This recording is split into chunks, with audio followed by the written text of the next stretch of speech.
Hello everyone, this is Latasha Blanton from the Real South Africa Travel and Tourism. And you're going to have the opportunity to travel with Phil Scott to sunny South Africa. You guys are going to have the opportunity to come to Johannesburg, and you guys are going to be coming to Durban. And we're going to set it up perfectly. It's going to be like a luxury experience for you guys. At the same time, you're going to be getting some culture. And of course, you're going to get an opportunity to talk to Phil, hang out with Phil, and get his views on Africa and South Africa.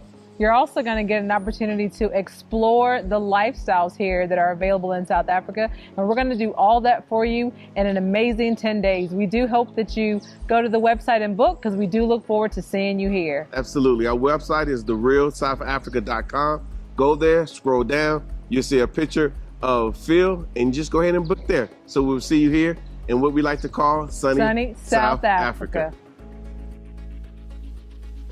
So a Sista filed a racial discrimination lawsuit against a Kia dealership in Highland Park, Illinois on October 13th. So Sharday Crockett was arrested at the dealership after being falsely accused of using a fraudulent check to purchase a vehicle on March the 10th. Now the sister was at the McGrath Kia located on 250 Skokie Valley Road in Highland Park to purchase a vehicle with her cashier's check gifted to her by her 82-year-old uncle, Enoch Graves. Now, according to her attorneys, Hampton and Hampton LLP, Crockett and her uncle first went to Fifth Third Bank in Chicago and obtained a cashier's check from Graves' account, which was legitimate, and intended as a birthday gift to give it to his niece. Now, the duo explained to the bank tellers that they were intended to purchase a vehicle with the cashier's check, and they even called the dealership from the bank to ensure a cashier's check would be proper payment for the intended purchase. They said the clerks expressed that the bank could accommodate them without issue, and that cashier's checks were less susceptible to fraud than personal checks, and would give the recipient additional assurances that the check would clear, says the lawsuit. Adding that the dealership approved the cashier's check made out in the amount of $30,710.05 as an acceptable form of payment.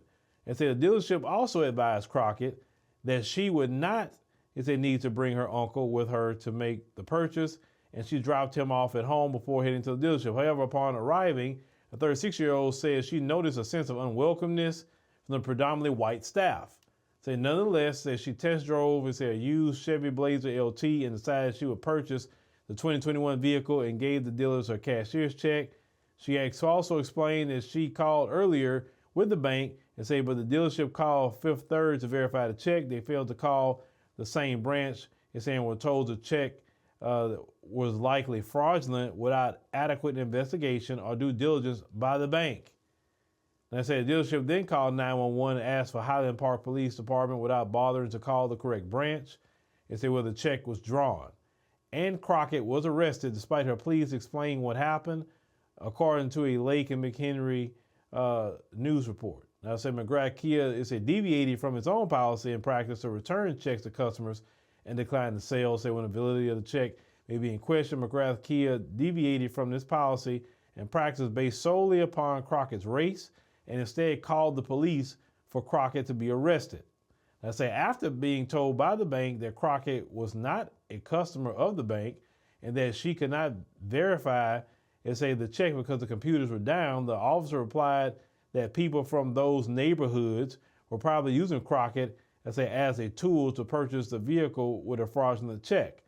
Sharday was wrongfully discriminated against based upon her race while trying to lawfully purchase a vehicle gifted to her by her family member. Now, if it were me and I know I had made it out, I was going on this, I would have went up there. I wouldn't even drop me home. I would have went up there. But a lot of times cashier's check is not an issue or a problem. Because usually when you come in with a cashier's check, it's made out to the person and everything, right? But that's why I'm a firm believer of getting names. I'm saying, okay, who are we speaking to? What's your name? What's your employee ID?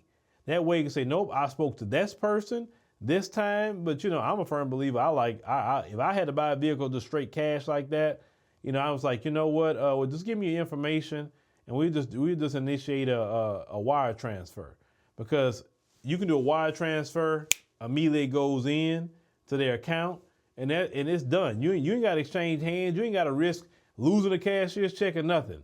when it comes to any kind of purchase like that.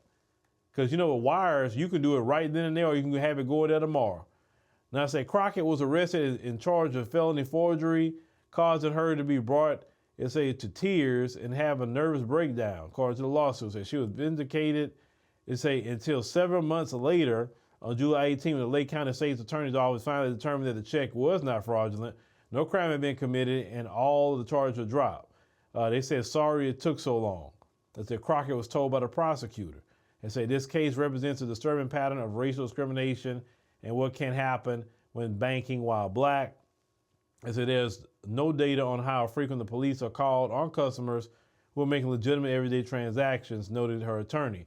However, racial profiling in our community needs to stop. Our client has suffered extreme emotional distress from the incident and has been unable to find gainful employment due to media headlines of both her name and image still visible on the internet today. Sade Crockett needs justice, and she deserves to be treated with both dignity and respect.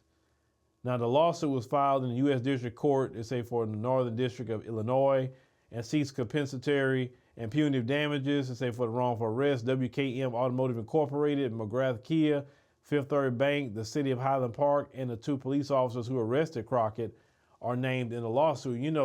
The police officer told her about, from that neighborhood, that was straight up a racism right then and there, and that's how they gonna get the city. Because, you definitely right by suing the city on that, because that arrest should not have happened. If you knew what branch you went to, they say, okay, well, that's the wrong branch you call. This is the branch, where you need to call. You know what I'm saying? That's why I'm a firm believer of getting names, getting times, addresses, and I'm used to that, by just doing the things that I do. And even over the years when I worked in the petrochemical industry, we always had to document everything. What time, what date, who was it you talked to, and what was being said. You know what I'm saying? Because, with these people, some of them you got to watch them. Definitely got to watch them. But when you notice that unwelcomeness, I'm a firm believer of this. If I see you to switch up on me all of a sudden, I'm a firm believer of the switch up. When people switch their energy up on you, it's like, you just notice that? Like, I'm not going to spend my money if I know that you're acting ugly with me or you just acting weird. I'm like, because you know what? They got another dealership right down the street that got no issue, no problem. That's why it's good to make a relationship with somebody if you can at a dealership. Like, we made a relationship with this one particular brother, so we'll go get all our cars from him. Now, of course, I wish he was, working at the place I would go get my cars now. But you just got to just try to, if you can, build a relationship with somebody so you don't even have those issues and problems. But yeah, they definitely going to have to settle that one out of court. That's for sure. Because that was completely wrong. Arresting this woman, putting her in jail, embarrassing her, putting her in the news and everything for a legitimate cashier's check that she had.